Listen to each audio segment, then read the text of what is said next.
Has Dr. Randolph discussed treatment options?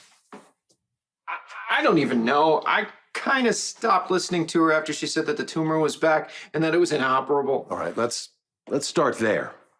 Are you sure she said inoperable? Yep. And Terry is conscientious to a fault. She wouldn't say something that drastic unless it were true. Well, that doesn't rule out non-surgical treatment.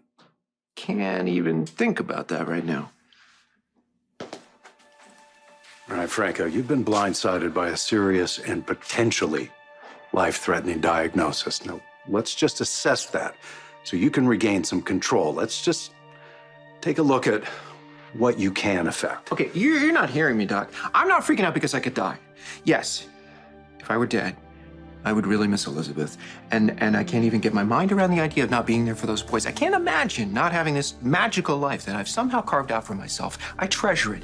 That's not what's freaking me out. What I'm worried about is that the symptoms might return.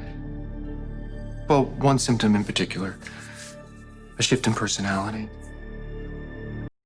Franco, as I understand it, a personality shift is a potential side effect in some patients with your condition.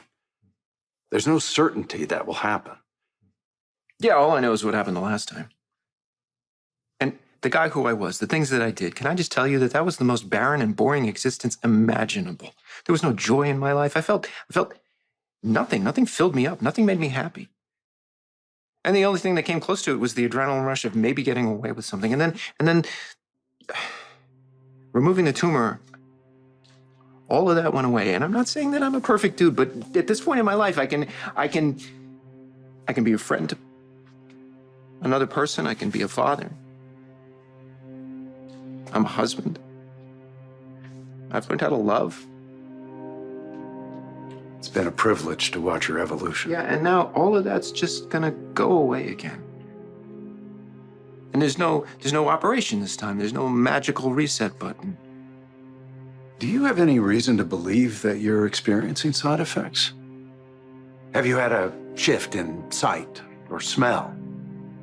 Have you any periods of time that you feel you've lost? I don't know. It's hard to say. I mean, I'm still an artist, and when I'm working, you know, like when I was working on Ava's portrait, I'd work for like 20 minutes, and then I'd come to realize that it wasn't 20 minutes, it was like 3 hours. Yeah, I have the same experience when I'm painting. That's not the same thing as finding yourself in Rice Plaza with no idea how you got there.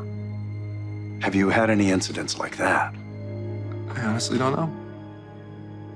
This is the problem. I'm no longer a reliable narrator to my own life, which is why I need you. Of course, you have my support. But the most important thing you need to do right now is to open up to the people who love you. Or maybe the best thing I can do is open up to somebody who hates me.